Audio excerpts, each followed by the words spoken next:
pense que... Je sais même pas ce que... Il n'y a pas de réaction à avoir, quoi. Si ce n'est que c'est affligeant. Qu'est-ce qu'il vient faire là, le gars?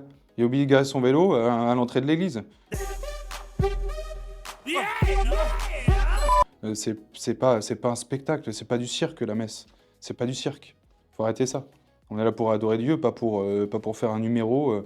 Voilà, il va dans un skatepark, il va faire son BMX ailleurs, mais pas dans une église. Voilà, c'est tout. En fait, le prêtre a raison.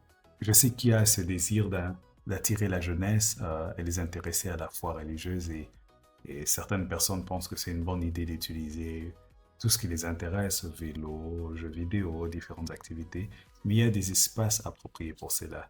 À la messe, ce n'est pas le moment de le faire parce que la messe est un lieu saint, c'est un lieu sacré où les activités tournent autour du sacrifice, hein, et du sacrifice de la personne de Christ. Vous pouvez imaginer, sacrifice, ça parle de la mort, ça parle, comme le mot sacrifice le dit aussi, il y a un aspect sacré quand même à ce qu'on fait.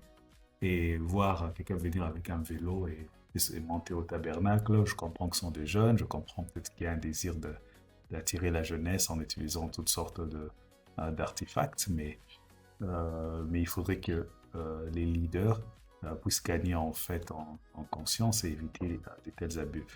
Il y a un texte que je vais vous lire qui nous vient du Vatican II, appelé Sacrosanctum Concilium, c'est une de constitution. Quand nous lisons au numéro 22, juste le dernier paragraphe, ça dit que c'est pourquoi absolument personne, là, vous pouvez lire ça, il dit, c'est pourquoi absolument personne d'autre, même prêtre, ne peut de son propre chef ajouter, enlever ou échanger quoi que ce soit dans la liturgie.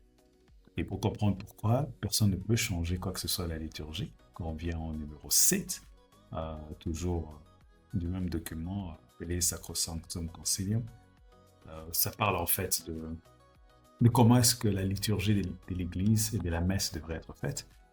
Il dit par conséquent, toute célébration liturgique en tant qu'œuvre du Christ, prêtre et de son corps qui est l'Église, est l'action sacrée par excellence dont nulle autre action de l'Église ne peut atteindre l'efficacité au même titre ou au même degré.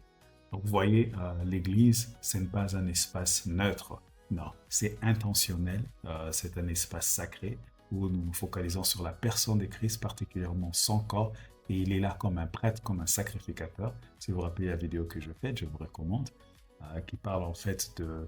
Il n'y a pas de sacrificateur sans sacrifice, donc il y a un sacrifice qui est présenté, et le prêtre, ayant la personne de Christ, présente ce sacrifice. Donc toute la liturgie tourne autour de cette réalité. Donc il faudrait vraiment que les gens prennent conscience de ce que la messe est, et même les jeunes que nous cherchons à attirer, ne pouvons pas les attirer à, à prendre conscience euh, de l'importance de la messe si on les amène à avoir une vue désacralisée en fait de la messe. Si on les amène à avoir une vue où ils perdent le sens du sacré euh, de la messe.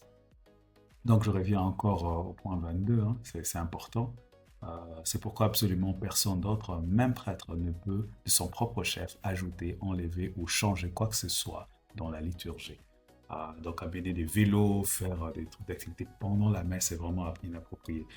Donc il y a des espaces appropriés qui peuvent être utilisés pour cela.